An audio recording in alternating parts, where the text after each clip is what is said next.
Chapter 34. Subject, Overdrone, S655L894T131. Location, Grand Shipyard of the Universal Omni Union. Once the machines were dealt with, we approached the force that we'd been sent to help. 14 Marines peeked out of their cover, and 5 of them came to greet us. I nearly did a double-take because they were holding the security force's direct energy weapons. "Greetings, Staff Sergeant," Lieutenant Oscar said. "How's the fight going on your end?" I looked back and forth between the aliens, wondering how they could tell each other apart. Neither of their faces were visible, and their armors looked the exact same to me. The only real difference between the two was that Oscar was shorter. "It's certainly going, sir." The Staff Sergeant's voice made me freeze. Naza and 40, who had been acting as my second-in-commands, looked at me with alarmed expressions. It seemed that all 3 of us recognized that voice. There were many, many millions of Marines aboard the grand vessel, though. Come to think of it, it's entirely possible that they number in the trillions. I wondered at the odds of both of us being taken by the same Marines. Then my mind boggled as I wondered what the odds were of running into those Marines again during this massive assault. "I'm glad things are moving along, at least," Oscar chuckled. "We're here to provide support until your main force arrives. Then we're off to parts unknown to blow up some more bots and save some more aliens once you're on the other side of that gate." "Yes, sir." "Anything you can tell me about the enemy that I don't already know?" "Not much, sir. Only new thing we've learned is that their weapons are pump-action fired." "Pump action? Fired?" Oscar tilted his head. "Yes, sir. The laser rifles lack a trigger, and you need to pump the foregrip to fire them."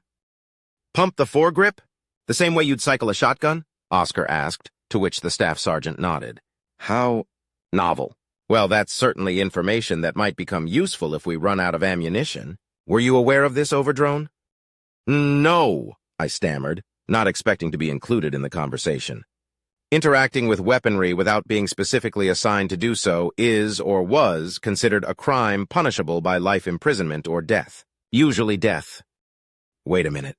You look familiar," one of the other large Marines with a familiar voice said. "Aren't you one of the ones we nabbed?" The rest of the Marines looked at the one who spoke. Without seeing their faces, it was difficult to tell what they were trying to express, but it seemed like a mixture of disbelief and exasperation. Oscar chuckled to himself as he stared at me for a moment. "OD Sierra 6, did you get got by the old catch and release?" the lieutenant asked, still chuckling. "I'm unfamiliar with that phrase, but I am fairly certain this team of Marines abducted me," I replied. "If that's what you're asking. Why did they grab you?" "They wanted to get in touch with the rebellion's leadership," I said. Well, well, well, Oscar laughed. "Isn't this delightfully awkward?" "Pretty sure we grabbed those 2 as well," the Staff Sergeant added. I glanced at Naza and 40, who were nearly in shock at the confirmation. Oscar's laughter snapped them out of it, though. 40's shocked expression turned to anger, but Naza's went back to neutral. "So you grabbed the Overdrone to get in touch with the rebel leaders, but why did you nab those 2? Oscar asked.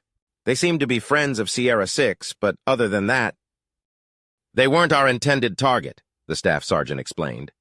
"We wanted information about the anti-gravity generators, and Omega found one near a hole. Unfortunately, it was malfunctioning, and these 2 were there to repair it. They saw us. We needed intel and couldn't leave behind any bodies, so we grabbed them." "Hold on there. We've got anti-grav tech now?" "No, sir." "We weren't able to provide detailed schematics for the anti-gravity generators," Naza said. "We don't know much more than how to maintain them." "They wanted security codes, mostly," 40 replied. "Even threatened to torture me for them." "Did they say torture?" one of the large Marines asked. "They said advanced interrogation, but they were very clear that it meant torture." "Ah, they meant it then." The Marine let out a low whistle. "If they say torture, it's a bluff. When they're careful to say advanced interrogation, it means they're going to have it on record. Must have been some pretty important codes." Before anyone could respond to that revelation, the warp gate behind us made a crackling noise. 2 shuttles had come through the gate and had begun their landing procedures. Some Marines aimed their tubes towards the shuttles. "Hold your fire!" Lieutenant Oscar shouted. "Pretty sure we're going to need those shuttles.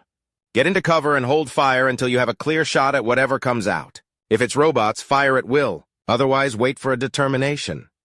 Without another word, Marines both large and extra-large took their combat positions. More deployable covers were placed and hidden behind, with rifles peeking out over and around them. I gave orders to my own men to have them take position behind the well-armored aliens and provide support. The two shuttles landed, and to no one's surprise, security robots began pouring out of them. The Marines to their flanks fired immediately, but the Marines to the front only took careful, well-aimed shots. My drones simply handed out ammunition and such. Earlier, we had been given a glimpse of what professional warfighters are capable of, but that was a full-blown assault with very little need for precision. The Marines had been acting like a demolition spike, but now they were performing a role more akin to that of a precision melder. I looked on in awe, wondering how they avoided aiming for the same targets. They must be equipped with some sort of readout-type assistance program within their helmets, or they're able to read each other's minds. Come to think of it, either explanation also explains how they know each other's ranks. Once the last of the security robots had bullet holes in it, the shuttles began spooling up for takeoff. Before they could get into the air, two small groups of Marines rushed toward the shuttles and entered them. There was a brief exchange of lasers and gunfire, but a moment later the Marines tossed some more robots out of the shuttles. I walked around, making sure that all of my drones were healthy and accounted for. Then Lieutenant Oscar caught my eyes and waved me over. He was once again standing in front of the Marines who had captured me, and I quickly rushed to join him. "So, fellas," Oscar said, "I was told to protect you until the main force arrived. Just to check you're not here on your own, right? Where's your chaperone?" "They're right behind us, sir," the staff sergeant said. "Just a few mics now. We've had a whole-ass battle and a skirmish. What's taking them so long?" From what I understood, most of the Vics wouldn't fit on the shuttles, so the majority of the main force is on foot. They're also setting up fobs, so they've got to carry everything. And here I was hoping for a quick smash and grab, Oscar sighed. Hard to tell how many days it's even been. Sierra 6, don't they ever turn the lights off around here? When do you sleep? It wasn't the first time the lieutenant had used that informal designation for me, but it still caught me off guard. Drones would frequently give each other such designations, but doing so for an overdrone was considered disrespectful to the hierarchy.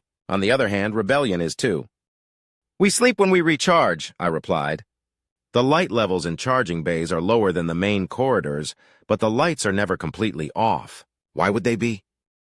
"To mimic a day-night cycle." Oscar trailed off. "Holy shit, you guys don't have a sun. You don't even get light and dark."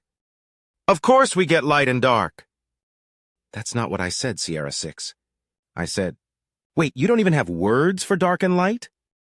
"I'm sorry, Lieutenant, but you're confusing me," I replied.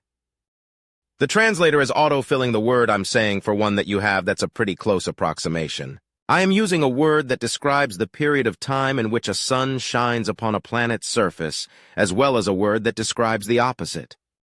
"Oh, well, we don't have a planet." "Right."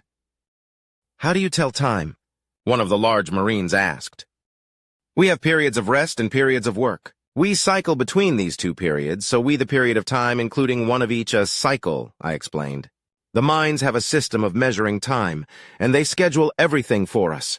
Recharging, travel, work, eating, our readout tells us when we should be doing all of these things." "But what about time-sensitive maintenance? Like, you have to hold a thing on another thing for a certain amount of time before it does anything." "We would simply wait for the thing to do what it is supposed to do, or we would use counts. For example, electron detectors require being held to a casing for a minimum of a 3 count before the reading can be considered accurate. A 5 count is preferred, though, or you risk electrocution." The Marines looked at each other and then back to me. "That's crazy," one of them said. "I mean, my dad's an electrician, and that's pretty much how they do things. It's not like they carry a clock around with them." "But they literally do, though. Do they leave their comms in the truck or something? They don't wear a watch?" "Maybe some do, but my dad doesn't because it can snag on wires when he's grabbing shit. Plus, sometimes you need both hands so you can't watch the watch." "What sort of shit does an electrician need precision timing for anyway?" "He just said, one of our electricians, shithead. Plus, he was probably talking about a fission or fusion technician." The Marines argued back and forth for a little while, vehemently discussing the merits of accurate timekeeping. Lieutenant Oscar, the staff sergeant, and I just watched silently. Eventually, the Marines realized that they were having their discussion in front of their commanders and went silent. "Sorry I asked," Oscar said with more than a little annoyance in his voice. "Anyway, you boys are relieved. We'll take over guarding the gate until the main force gets here. Get some chow, ammo, and rest. Or continue arguing about electricians and clocks." "Aye, sir." Dismissed. The large Marines walked off, and I was left alone with Lieutenant Oscar. He sighed, and we began walking back toward our combined forces. "Won't be long now," he said. "Are you looking forward to being liberated?" "Yes," I replied. "Yes, I am."